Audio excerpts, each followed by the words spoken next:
Hello and welcome to Nomadic Shaman here. Thank you for visiting my page. What episode are we on? We are on 32. So let me just share with you guys. In 2023 and in 2024, I did share with you how the spirit of the young man, the youngin, I like to call him from Philly. He was fine, y'all, but that's neither here nor there. But the youngin, um, from Philly who came to me and base kept on coming to me, telling me that he had passed away. And he had answered a lot of the questions that went unanswered for me, at least at that time, and did provide confirmation for a lot of things that I figured was going on, right? But, I will say at first I wasn't open to communicating with him. My lines were closed, okay, especially when it came to him, because I'm like, at that point, I shared before, I did everything that I could do, that I could possibly do. The rest was in your hands, And the craziest thing is, even with all the things that he I had experienced with him or through my interactions with him, with his involvement, participating, and I'm saying involvement, participating against spiritual crimes against me, doing spell work. He was engaged into that, as well as actual criminal crimes against me, criminal, civil, exploitation, you name it. He was involved and participated in that, So I did share with you guys that a lot of it, what was keeping him from transitioning was the guilt and shame that he carried. And he asked me, he needed my forgiveness before he could transition. And I wasn't willing to give it to him at the time. And it wasn't kind of like to throw my thumb at him. Now this should have sounded old, but it wasn't purposely to be like, you fucked me up in this life, now I'm gonna fuck you up in the afterlife. It wasn't so much as that. It's just like, I'm just not ready. I can't give that to you right now. And that was just me being honest in that moment. So I really wasn't receptive to listening to him, to talking to him, but he was persistent. And eventually I did come around to speak with him after I communed with my spiritual team, or specifically my ancestors. Okay. And it was just like, hear him out. So that's what I did. But initially I wasn't. And I did share with you that, there were a few reasons why, what held him bound here outside of his kids, and him gaining forgiveness for me. And then, of course, all the spiritual work that they did on him on the day he transitioned, leading up to his transition, and even after he transitioned. Okay. Did a lot of work on him. That was another reason what kept him bound. So he was also coming to me to assist him with that. It's not something that I advertise to the living, but the dead know, they come to me to assist them to transition into the light when they are ready. But anyways, and so he was able to confirm a lot of things that were going on behind my back. And primarily, I'm like, why are they still stalking me? And then he told me about the inheritance that was left for me. He basically said, I left you everything. He didn't leave me everything, but he basically said, he communicated to me, he didn't leave none of his baby moms anything. It was, I believe, his mom, his children, and me. Okay. At least that was part of the first few conversations, telepathic conversations that we shared. Okay. And ultimately, the baby moms felt a certain type of way about that. Family felt a certain type of way about that. And was going to do anything and everything to stop that from happening. Okay. So he did share that with me. But my thing is, I had no idea. And honestly, I would not have known that he had left anything for me. But one of the things that made my ears perk up, where I'm like, why are these people still stalking me and following me like you alive? And now you dead. You dead and they still coming at me like you alive. And then that's when he shared with me why. You know, it wasn't just that reason, it was multiple reasons. I was a moneymaker for them. I was their energy source. Okay. At this point, they got really good off of manifesting off of my energy. Okay. Outside of the will situation, let us not forget that they did take out two policies, life insurance policies on me. One is based in, Spirit told me, Delaware. The other one's based in Texas. Okay. And not only that, but they, with stealing my birth certificate, they managed to created some type of false documents. Now I changed my birth date. Now I'm their child. Okay. Their child. At least that's what it is on paper. And so, with their child, Spirit is telling me this is how they benefited off of the life insurance. One of the ways. Also, they're telling me they also, damn, they also entered me into a false marriage on paper with a faulty notary. Okay, this is how they were able to access the money by way of the trust. And then through the faulty marriage, the man that I was married to on paper now has access to the money that was left for me in the will and testament and the trust. Okay. And then the payments that we're giving out, he told me that the payments started in August of 2024.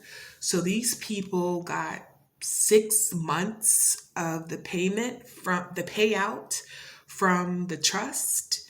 And apparently it was done in my name in the banking system. So it actually looks like it's going to me. But I ain't seen none of that shit. Like I said, I haven't received any type of court documents, any type of communications from the courts notifying me about any type of will, testament, inheritance, or house. All of the information that I have obtained has been through my research, my divination, and me talking to dead people. Okay. And then I do watch some psychic readers on YouTube that I highly respect, their craft. And then two, my spirits will guide me to certain videos to watch, you know. So this is how I'm getting all of my information, okay?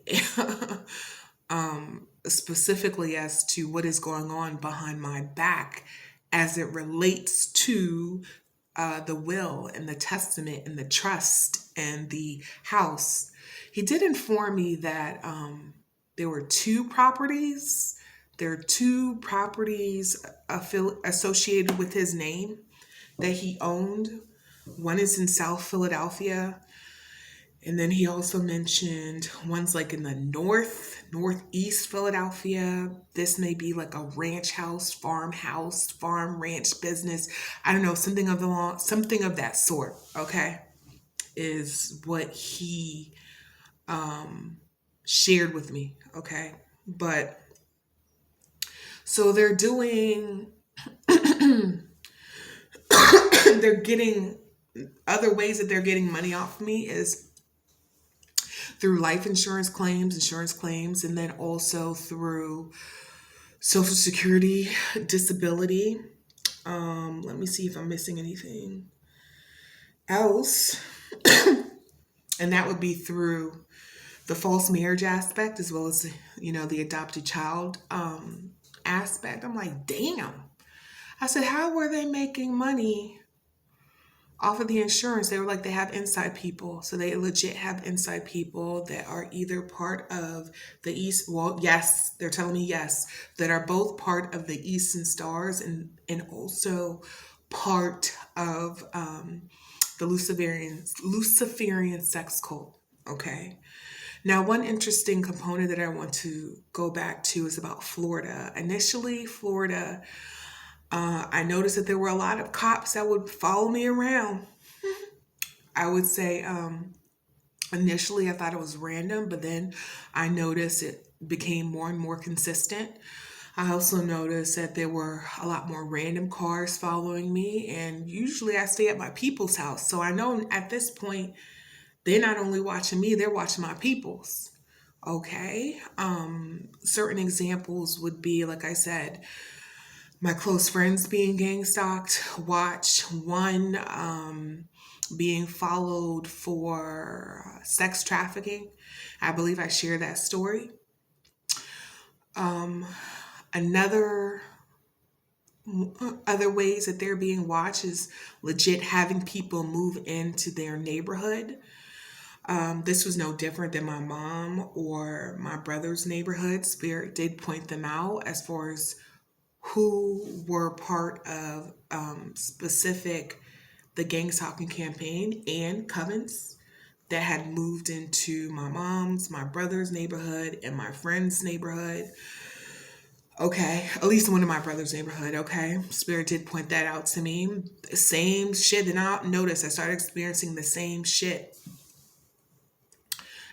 Noise campaigns, people all of a sudden coming out trying to walk their dog. It's hilarity at its finest. You see like a this little dog, and they're like, "Oh, I need to walk this little dog," y'all, pretending they walking out, walking their dog. Okay, all right. Noise campaigns. They even had people employed that were using services that my mom used, my brother used. I remember one of my brothers. No, one of my brothers had made mentioned how he noticed, people who were moving in, and that there were a lot of different people who would move in, move out, move in, move out, and people can attach that to if somebody purchased a house for Airbnb, and that could be the place, but could be the case, but that's also commonplace where people who are part of these gang stalking campaigns who get these government contracts, they will go ahead and pay rent for like a year up front, 2 years up front, and then start to move families in and out on a rotation. Okay, this is what I learned. So this was no different. This was being done in my brother's neighborhood. My mom lives in an HOA, so they tend to be a little bit more strict as it relates to that.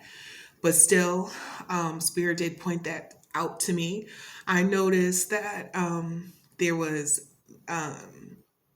property damage specifically around my mom's house. And I remember specifically taking out the camera, taking photos, taking videos, and then literally, that was early in the morning, literally later on that day, all of a sudden, people are working on the light fixture that is directly in front of my mom's property. Is that a coincidence? No, the fuck not. Okay. Then I would go and drive around my mom's property, and I would see the light fixtures, the lights of the cameras attached to the street lights were broken. This was the one that was right in front of my mom's property, as well as the one that was directly on top of the mailbox, because they had a community mailbox. I would drive around the whole subdivision, and oddly enough, that was not the case for any of the, I had time, any of the other street lamps. The only two exceptions were the ones that were on my mom's road. Okay. My mom was sharing with me how she would get complaints and fines from the HOA, from certain outlandish shit relating to her property. So I'm like, damn, not only are they fucking with me, they're also fucking with my family. So I said, okay. And I wasn't even there. You know what I'm saying? So I'm like, okay, duly noted. messing messing with property damage on my mother's property, um as well as, out in the lawn, lawn care. They would do things of that nature. I remember distinctively how there was one day where I was coming from the airport, and there's this guy who was part of the insurance, and he kept on calling. And I remember that, how my mom was telling me how, oh, this guy never wants to show up, but all of a sudden today he's blowing up my phone. And it just so happens this was the day that I was arriving into Florida. Okay. And he seemed, I could pick up on energy. So I knew he had like a deep sense of urgency, how he needed to get to the house. Well, lo and behold, he actually went up. He was one of the people that was assessing the property. He actually went up into the attic. And one thing about me, I've shared with you that I do communicate with spirits, angels, mad angels be up in here, animals. I said children, adults, part of my spiritual team, my ancestors. They always up in here 24/7. I don't even blink an eye. I mean, at first I did. I'm like, yo, this is too much. But now it's just part of my everyday life. It's just part of my life. I don't even blink an eye. Unless unless I have to address a demon that's been sent. Okay, then that's another story. But what I will say is, yeah, he came into my mom's property and he was working up in the attic.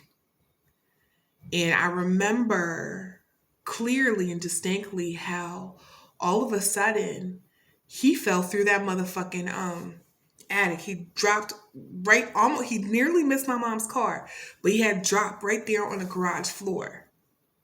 Spirit automatically told me that, because if you think a lot of spirits walk up in my house, my mom got way more spirits in her house. Angelic spirits, ancestors, protective spirits, okay? But she don't communicate with them. They communicate with me when I go there. But she's fully protected. Either way, um they basically told me they did that. The spirits that were walking up in my mom's house. Let me stop. Ancestors that was walking up in my mom's house, they caused him to fall on his ass from the attic because he was part of the Gangstalking campaign up there in the attic doing some shit he know he shouldn't have been doing. He was giving orders and instruction by the main bitch who was operating shit up here. He was given instruction by her to do that. And he fell on his ass. And my ancestors said that was them that did that. That's an example of some of even the fuckery of at lengths that they would even go to, to gang stalk or follow friends and family, you know. In addition to, all different types of spells. All different types of spells. I'm not going to get into all that. But, I think I'm going to save the next story because it's a long one. But I'm going to share that in the next video. But at least in this video, y'all, I wanted to let you know that at this point, they weren't even following just your girl and your girl. It was your girl's friends and your girl's family. Basically anybody and everybody who I interacted with. Okay. They did that. So I'm going to stop the video here. and then catch you on the other side. All right.